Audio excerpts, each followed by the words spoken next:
Bahasa Arab itu iaitulah kitab yang ana ambil daripada kitab Taisirul Fiqh. Taisirul Fiqh, ini kitab dia, Fiqhus Siyam. Jadi kitab ni bagus, ringkas. Perbahasannya agak lebih cenderung kepada isu semasa. Jadi tuan-tuan boleh tengok kitab ni, nama dia Taisirul Fiqh, Fiqhus Siyam, yang ditulis oleh Syekh Dr. Yusuf Al-Qardawi, hafizahullah taala. Jadi dalam masalah niat, dia kata mahalluhal qalb. Ini memang apa ni sudah disepakati bahawa tempat niat itu di hati. Berniat nawaitu samagadi itu laisa matluban, bukan satu benda yang dituntut. Jadi yang pentingnya macam mana pula? Kalau orang ni, apakah bila dia bangun dia mesti berniat? Jadi kalau kita lihat dalam mazhab lain yang mengatakan kita kena niat dengan hati kita bahawa besok aku berpuasa. Berpuasa pula kena ta'yin, puasa Ramadan tahun ini lillahi ta'ala. Jadi kalau kita nak hurai satu-satu, yang pertama niat, kata dengan hati, akad dengan hati kita. Yang kedua ta'yin. Masalah ta'yin ni kebanyakan ulama kata kena ta'yin puasa tahun ni. Jadi ada ulama kata tak payah ta'yin, sebabnya dia panggil wi'a ataupun bekas Ramadan ni tak boleh masuk puasa lain. Itu dipanggil Ramadan ni dia tak boleh masuk puasa lain. Mana satu bekas ni bekas air. Jadi kita nak masuk benda lain tak boleh. Maknanya Ramadan kalau kita niat puasa sunat pun dia tak jadi. Pasal dia ni puasa. Cuma yang kita nak bahaskan di sini, dia kata apa ni, walihadza la tu'adun niyah muskilah.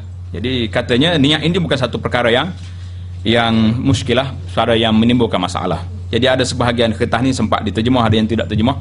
Jadi tuan-tuan boleh tengok di sini, kita sama-sama terjemahkan. Jadi bagi setiap orang itu, wa min dalaili niyatihi, maknanya yang menunjukkan orang itu niat nak puasa. Apa dia kata? Qiyamuhu lis-sahur. Bangun sahur. Itu sudah menunjukkan bahawa orang itu berniat nak puasa. Pasal kalau tidak, dia bangun buat apa? Ataupun tahayyuk. Tahayyuk ni persiapan dia buat. Belum dia tidur dia dah siap dah. Ni untuk sahur, ini untuk sahur. Tiba-tiba dia sedar orang azan subuh tak makan sahur. Jadi itu pun juga dianggap sebagai orang telah berniat, kerana dia telah buat i'dad buat persiapan untuk bersahur. Jadi yang penting bagi kitanya, itu sepandangan sebahagian ulama mengatakan orang yang bangun bersahur atau membuat persiapan untuk sahur itu sudah dikira berniat. Maknanya yang lebih selamat bagi kitanya, kita teruslah kita niat dalam hati kita, aku puasa sehari, lebih jelas, khuruj anil khilaf, dan tidak menimbulkan perbahasan. Yang pentingnya dibahas oleh ulama, maknanya tidak syarat. Bila orang tu dah azam nak puasa esok, itu sudah dikira sebagai berniat. Mana cara berniat dengan hati, tanda-tanda keazaman untuk berpuasa itu sudah dikira berniat bagi sebahagian ulama kita. Rukun yang kedua dalam puasa ini iaitulah al-imsak al-muftirat, menahan diri dari perkara-perkara yang membatalkan puasa mulai terbit fajar hingga terbenam matahari. Maknanya kita kena puasa ni tahan diri daripada perkara-perkara yang membatalkan puasa. Jadi masalah sekarang ni ta'rif kepada ta'rif. Kadang-kadang ta'rif ni dia yahtaj ila ta'rif, menahan diri daripada perkara yang membatalkan puasa. Jadi bila nak tahu rukun yang kedua ni, kena cari yang membatalkan puasa tu apa pula. Jadi dia panggil ta'rif kepada ta'rif, penjelasan kepada penjelasan. Ada kalanya ta'rif ni kita selalu sebut, kadang-kadang dia bagi ta'rif sampai kita tak kenal benda tu. Tak ta'rif kenal pula. Ini buah apa? Buah rambutan. Cuba kita buat ta'rif rambutan. Satu sebiji buah yang berwarna merah, ada warna kuning, berbulu. Jadi dalamnya isi warna putih, ada biji. Mungkin kita duk cari buah apa macam ni. Tapi kalau sebut rambutan, kenal kita. Baiklah. Perkara asas yang membatalkan puasa. Bila sebut tentang perkara tadi, dalam kitab kita kata, dalam ta'rif kita, al-imsak al-muftirat, menahan diri daripada perkara yang membatalkan puasa. Jadi sekarang ni kita lihat perkara yang membatalkan puasa yang ijma', boleh katakan yang nasnya sangat jelas, iaitulah apa yang disebut di sini. Yang pertama, makan, minum, jima', termasuklah haid dan nifas. Yang tiga tadi jelas pada kita dalam ayat Al-Quran, sebagaimana telah kita baca dalam surah Al-Baqarah. Allah Ta'ala sebut di sini, maka sekarang wal ana bashiruhunna wabtagu ma kataballahu lakum wa kulu washrabu. Man, dalam ayat ni jelas dia bagi kepada kita tiga perkara yang dilarang ini telah diangkat. Bila? Fil lail, pada waktu malam. Fal ana bashiruhun. Pada sekarang ni, pada waktu malam, mana selepas daripada perundangan tasyrik yang pertama, marhalah yang pertama puasa, kita boleh buka puasa setakat maghrib. Kemudian bila masuk waktu Isya telah habis, tamat waktu tempoh buka puasa, ataupun bila orang tertidur lepas maghrib, maka haramlah ke atasnya makan. Mari tasyrik yang kedua meringankan hukuman tersebut, fal ana basyiruhun. Sekarang ni bolehlah kamu bergaul dengan isteri kamu, wakulu washrabu, dan makan dan minumlah. Maka di sini alim ulama kita mengambil istimbat. Ambil istimbat bahawa yang membatalkan puasa ini makan, minum, jima, dan dalam hadis Nabi kita sebut sallallahu alaihi wasallam sebut haid.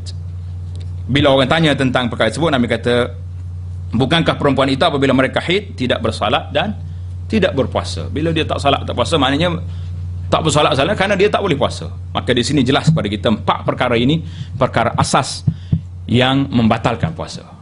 Nah, jadi itu asas.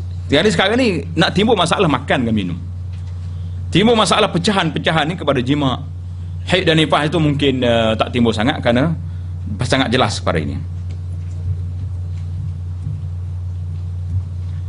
Kerana itulah kita nampak larangan yang disepakati kalau kita berpuasa, larangan daripada benda yang disepakat oleh ulama ialah menahan nafsu syahwat. Menahan nafsu syahwat di sini kita nampak iaitulah dalam perkara yang makan, minum, dan disebut juga dengan nama jima. Itu syahwat secara sebut. Menanggung lapar dan dahaga. Yang ketiga, menahan diri dari bersetubuh dengan isteri di siang hari. Maknanya ini satu fokus yang besar apabila kita lihat. Inilah yang dijelaskan dari Al-Quran dan Sunnah Nabi sallallahu alaihi wasallam. Demikianlah juga memenuhi kata-kata nista, bohong, mengumpat, cercaan dan lain-lain dosa anggota kerana Allah Subhanahu wa taala, dan lain-lain dosa anggota. Jadi kita tinggalkan semua tu. Kerana ini semua terdapat dalam hadis-hadis Nabi, dalam ayat Al-Quran, ayat Al-Baqarah yang disebut tadi, dan disokong oleh hadis-hadis yang banyak. Cumanya bila sebut tentang yang jelas dalam Quran dan hadis 4 perkara, kemudian diikuti dengan perkara-perkara yang menjadi ijma', dipersetujui, disepakat oleh ulama yang batalkan puasa. Di antaranya itulah ulama semasa mengatakan rokok, walaupun dia itu asap, tapi asapnya mempunyai kesan yang besar kepada perokok itu. Keluar darah haid atau nifas dan hilang akal adalah dipersetujui secara sepakat ulama membatalkan puasa. Kita masuk kepada sedikit, jadi kita lihat di antara perkara yang membatalkan puasa, makan, minum. Tu tengok dia punya gambar pakcik tu marah.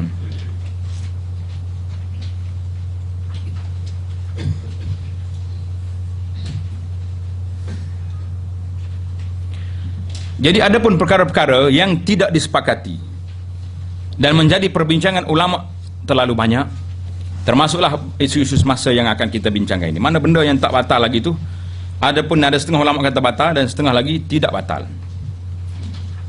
Itu di antara perkara yang masyhur. Kita nak buah tangan dalam, nak korek hidung tak boleh. Ada kata nak ambil masuk tangan dalam telinga pun, ni batal puasa juga ni. Jadi tak apalah, sombak hidup sikit, kita tunggu maghrib je lah kan. Jadi itu di antara perkara yang menjadi pertikaian. Maknanya ada khilaf di kalangan ulama yang tidak sepakat benda ni batal atau tak batal. Jadi hari ini kita cuba lihat pandangan alim ulama kita, khususnya ulama-ulama semasa, tentang perkara-perkara yang membatalkan dan tidak membatalkan puasa. Jadi kerana ini, kalau bila kita lihat dalam perbincangan yang disebut oleh Syekh Dr. Yusuf Al-Qardawi umpamanya dalam kitab dia pernah meluahkan rasa kurang setuju beliau dengan tindakan para ulama yang terlalu meluaskan perbuatan yang membatalkan puasa. Jadi ulama kita ni terlalu meluaskan sangat benda-benda yang membatalkan puasa.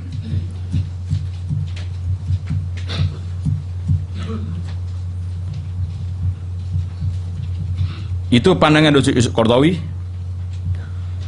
Beliau lebih setuju untuk mengecilkan sekup dan ruang lingkup pembatalan puasa kepada perbuatan yang benar-benar terdapat dalil daripada Al-Quran, hadis dan disepakati oleh ulama sahaja. Mana doktor kita ni hafizallahu ta'ala, dia kata sepatutnya kita lebih fokus kepada benda-benda yang disepakati oleh ulama, benda ni batal. Perbincangan yang lebar oleh ulama silam, antaranya para ulama dari mazhab Hanafi dan ulama-ulama mazhab lain, termasuk Asy-Syafi'iyah, menyebut sekitar 57 bentuk perbuatan yang membatalkan puasa adalah tindakan yang kurang sesuai. Ini pandangan beliau. Malah ia juga amat digemari oleh ulama semasa kini, sehingga terdapat yang menghabiskan masa begitu lama untuk merangka fatwa, berijtihad dan meletakkan kaedah bagi suatu perbuatan. Ada kalanya ia adalah isu yang tidak